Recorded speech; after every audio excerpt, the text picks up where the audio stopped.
The annual inflation rate in Nigeria accelerated for the 10th straight month to 21.47% in November of 2022 from 21.09% in the prior month. It was the highest reading since September of 2005, attributed to food supply disruptions, import cost hikes due to currency depreciation, and a rise in production costs. It's also been reported that shortly after the Central Bank of Nigeria directed deposit money banks to start issuing the redesigned Naira notes to customers, partygoers, high net worth customers, and currency traffickers are the ones currently mopping up the new notes from the banks. Despite the official position of the banks that the new notes were not available in huge volumes, some categories of influential customers are said to have infiltrated the banks and were being given new notes far above the limits set by the lenders. The deposit money banks had on Thursday this week began the issuance of the new Naira notes to consumers through over-the-counter payments. Meanwhile, the World Bank has lowered Nigeria's real GDP growth rate from 3.2% to 3.1% for 2022 amid weakening economic performance in the last 6 months. In its latest Nigeria Development Update, launched in Abuja within the week, the bank said that the nation had to make hard choices or face a worse economic downturn in the months and years ahead. The update reads in part, and I quote, "The World Bank now projects that real GDP will grow by 3.1% in 2022 and 2.9% in 2023-24, 0.3 of a percentage point lower than the previous projections at the time that projection was made, similarly in June 2022. Joining us now to try to make sense of all of this is Dr. Muda Yusuf, Director of the Center for the Promotion of Private Enterprise and a former Director General of the Lagos Chamber of Commerce and Industry. Dr. Yusuf, good to have you on this Live, this Sunday Talk Show. Thank you very much. Okay, let's start with inflation. 21.47%. Yes.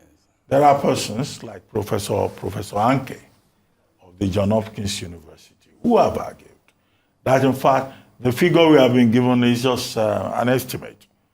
That inflation in Nigeria is over 50%. That is, in fact, it is over than what they have in Ghana, where inflation is effectively over 50%, and Ghana has had to go cap in hand to the IMF, to the World Bank, to the IMF specifically, contrary to President Nana Akufo-Addo's big stand that Ghana can move on without aid, Africa can move on without aid.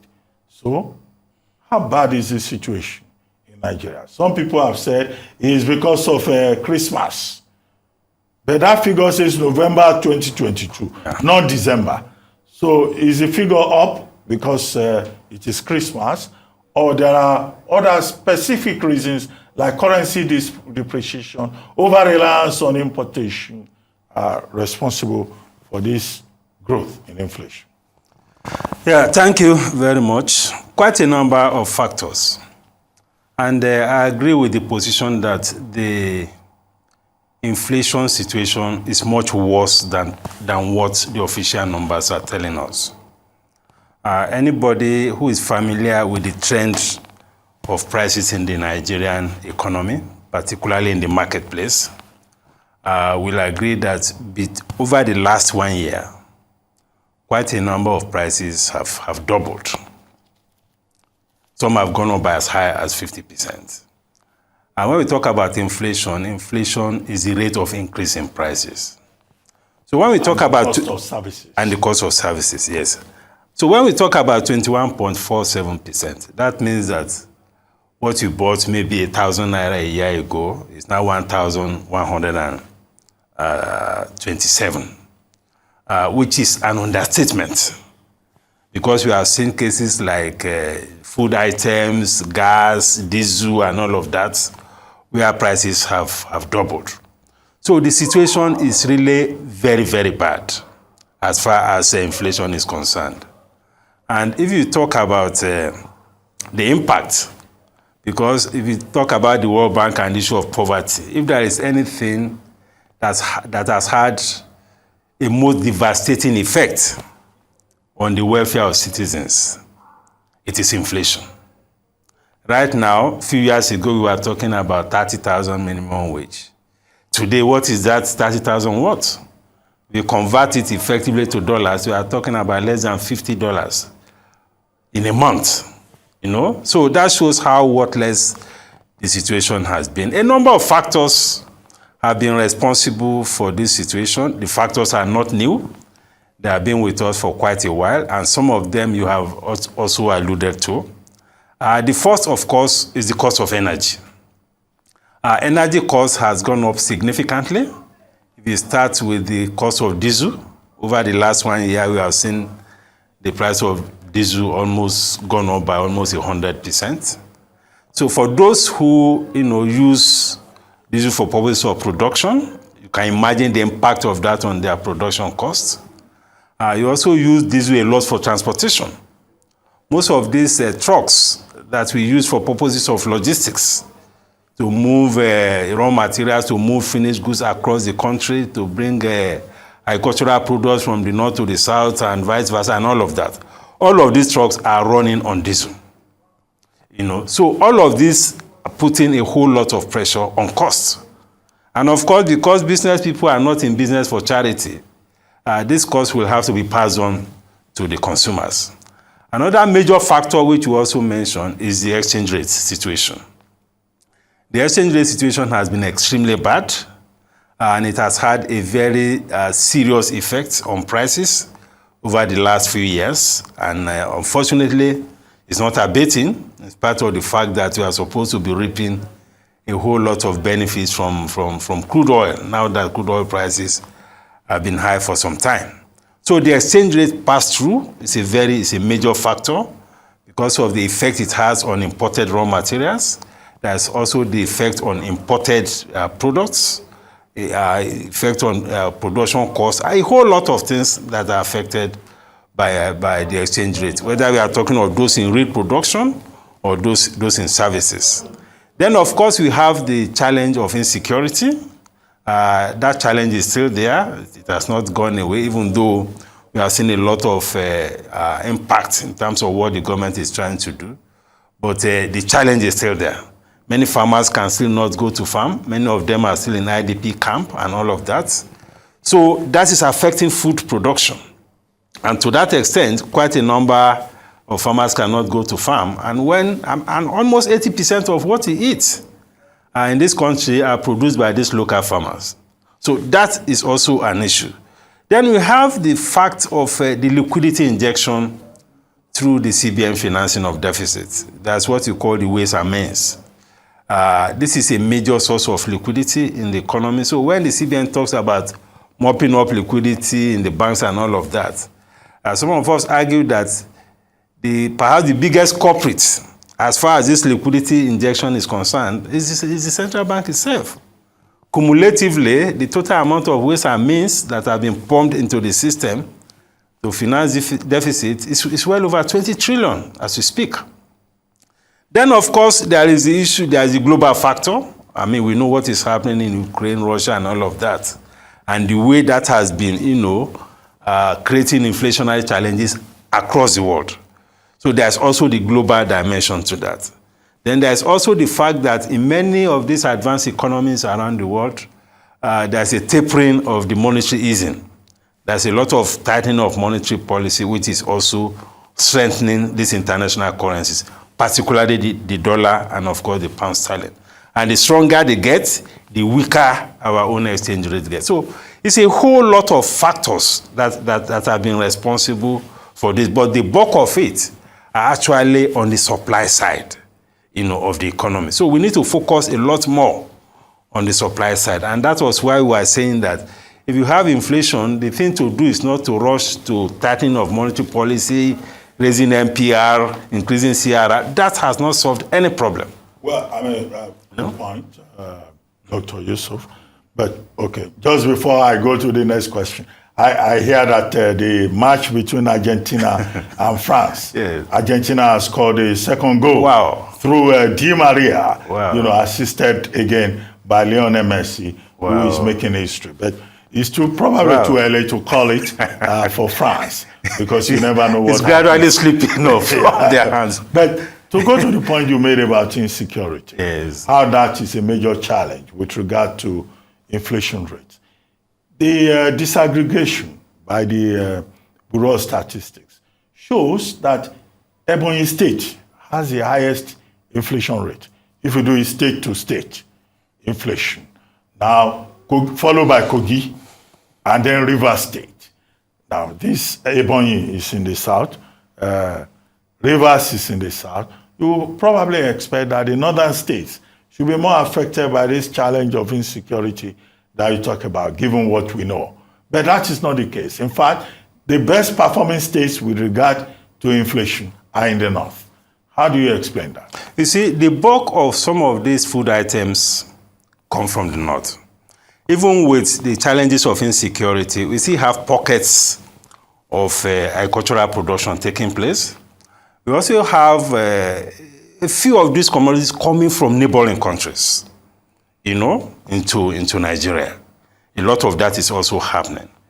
And because these things are mainly grown in the north and the middle belt, there is a factor of the cost of transportation. If the north is the base of production, yes, we have challenges in terms of supply shocks. But by the time you now begin to move it again from the north to many of these other locations, then you begin to have a very serious problem. That is one. Secondly, it depends on the kind of pressure of demand and what people eat. Up north, they don't eat too much of rice and all of this. They take all these tuwo, grains, pap, kunu, fura de nunu, and all these kind of things, that are just basically just base carbohydrates. And most of these things are also grown in the north. So we can say that perhaps the factor of having to move it from the north to other locations.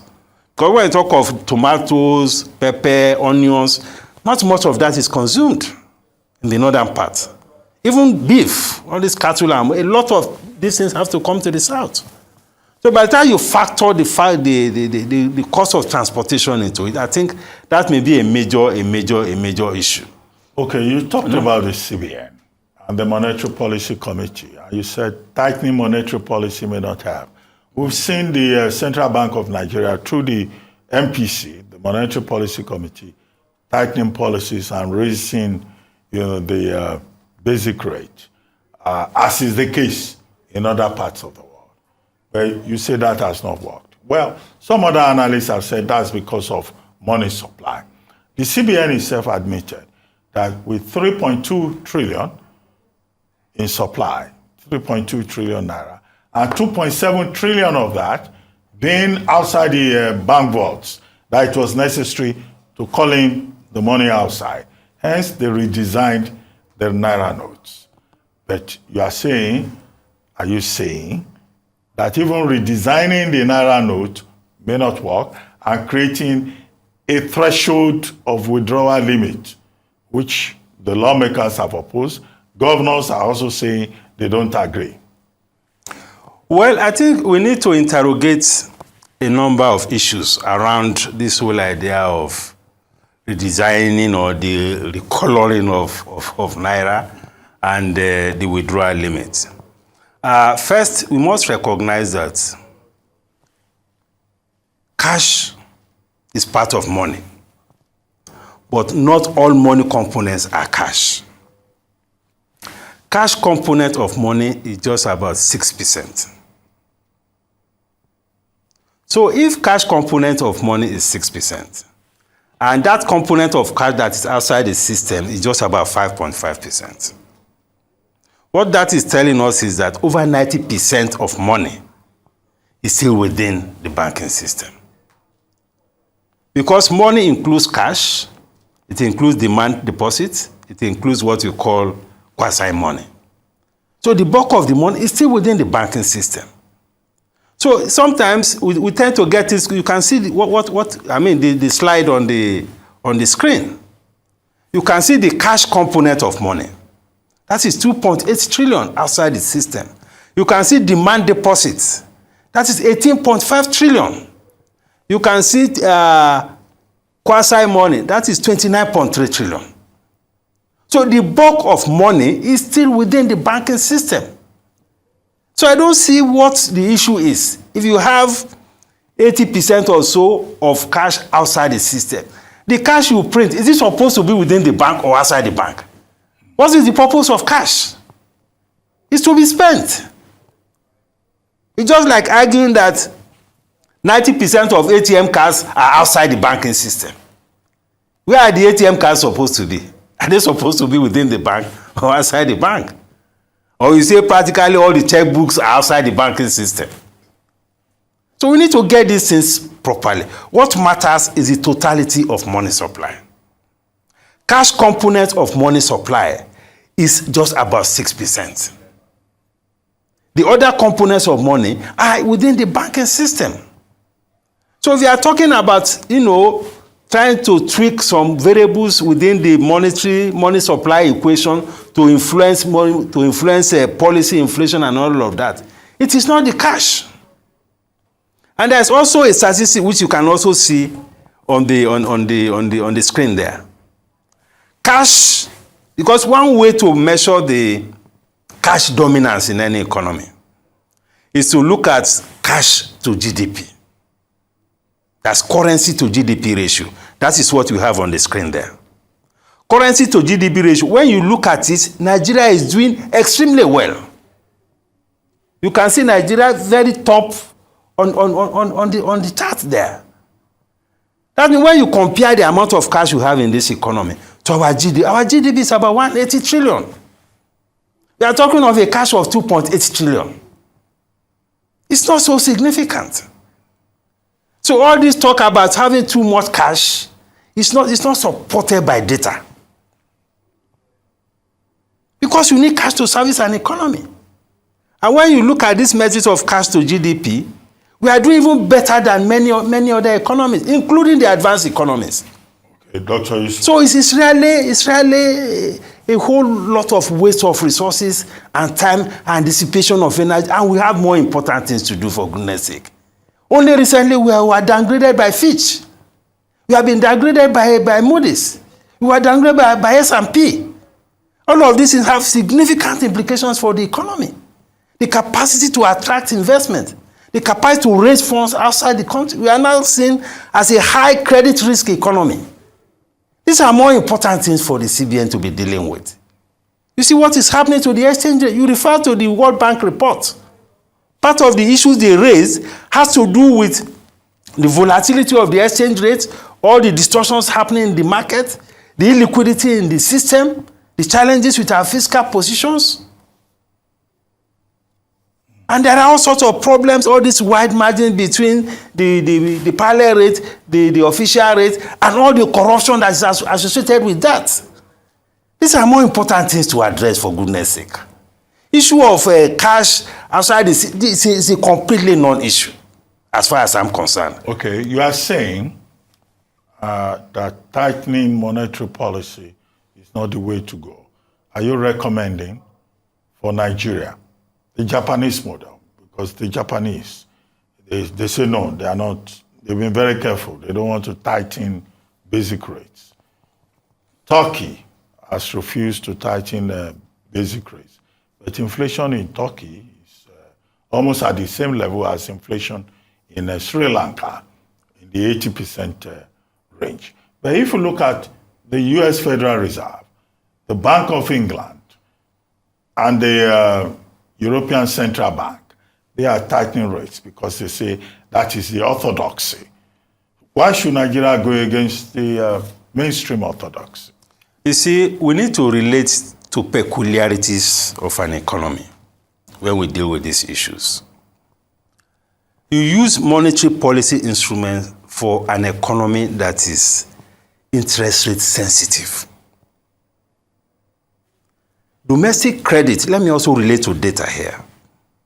Domestic credit as a percentage of GDP in Nigeria is just about 22%.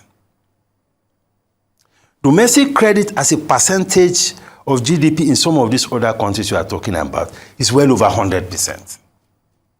In some cases, close to 200%. And what that is telling us is that there's a very deep penetration of credits in their economy. Because a lot of people are using credit to do a whole lot of things. Almost 80 or 90% of them are carrying credit cards. And they use that to purchase things on daily basis. What percentage of Nigerians have credit cards? What percentage of the economic players have access to credit? So credit as a component of it is extremely small. It's one of the smallest that you can have even around the world. So you can see that the economy is almost practically decoupled from the financial system. So when you begin to now apply those orthodox therapies or approaches to deal with inflation in an economy where there is complete disconnection between the financial system and the larger economy, you cannot achieve any results. Well, Dr. And look at the trend. We have seen tightening for the past 3 sessions of MPC. Has that brought down inflation? Had it made any impact? Certainly not. Okay, Dr. Yusuf, beyond the macroeconomics, let's talk about the ordinary man. We were told that the new notes will be in circulation. All the people that I know, including myself, who had gone to the banking house, cannot get the new notes. But the people in the Bureau de Change, those who sell foreign Nigerian currencies, they have the new notes. When you go to event centers, they have the new notes. Okay, Nigerians themselves now, in the last 48 hours, they are even rejecting the new notes. There are many traders who say, no, they don't want this new note because they are not sure that it is genuine. Why is that the case? Well, let me say that it's still early days. Because we have from now till end of January for the new notes to come fully into circulation. So at this stage, I will still give benefit of doubt to the central bank that they are still maybe tidying up some details. But having said that, the system has always been like that for a long time. That was why when the CBN governor came and said they were redesigning the notes because some people are hoarding the new currency notes, I said, for goodness sake, who are those hoarding the currency notes? When if you walk to a bank as a bank customer, you don't get the new notes. If you go to parties on weekends, they are hawking it on the streets. And this thing didn't drop from the sky. They got it from the banking system. So for some of these things, I think charity must also begin at home. The CBN should also, tidy up its own system first. Because we are saying, okay, you want to, curb money laundering, curb vote buying and all of that. You'll be surprised that some of these guys will even have access to that money before the ordinary man, just as you have said. These things don't add up. Yes, the intentions may be noble, but all these methodologies and things that are on ground, I don't think they are likely to achieve much results. Well, Dr. Yusuf, we have just a few minutes to the top of the hour. I'd like to ask you, you refer to the World Bank. The World Bank has a new lead economist in Nigeria. One of the things he said is that Nigeria must remove petroleum subsidy because it's a major drain on revenue for the country. He also said that, the exchange rate has to be a single rate that will be harmonized. You referred to that. One other thing that he said is that we have to increase non-oil revenue to address, and then also strengthen tax administration. Your quick comments on these recommendations. They are not new. We have had them before. There are economists in Nigeria, including yourself, who have said similar things. Should petroleum subsidy go? And at what cost? Yes, I think I agree fully with the position of the World Bank. Because if there is any major challenge that the economy is faced with today, it has to do with subsidy administration. Subsidy in the oil and gas, this petroleum subsidy, is a major drain on resources. It's a major drain on our foreign exchange. And above all, it is impeding investment into the oil and gas sector. So if you must get this economy right, that should be a priority in terms of reform. And I agree fully with the World Bank on that. The other subsidy, which is a major problem, is the exchange rate subsidy, which is reflected in this huge disparity between the official window and the parallel market window. The exchange rate subsidy has created very serious distortions in this economy. And it has also not just created distortions, it has also created a major supply problem to the foreign exchange market. Because ordinarily, if you had an exchange rate that was market reflective, a lot more foreign exchange will have come into this economy from non-oil sources. But the current policy regime, they describe it as unorthodox, homegrown economic policy. It has not worked at all. And that is why we are having the kind of crisis that we are having in the foreign exchange market. So until we deal with that, this economy will still continue to grapple with all of these challenges. We also have subsidy in the area of electricity. We need to, tweak that properly to ensure that we create an environment where investment in the electricity sector will be sustainable investments. On that note, I'd like to thank you very much, Dr. Muda Yusuf, for Thank you. joining us on this Live the Sunday talk show.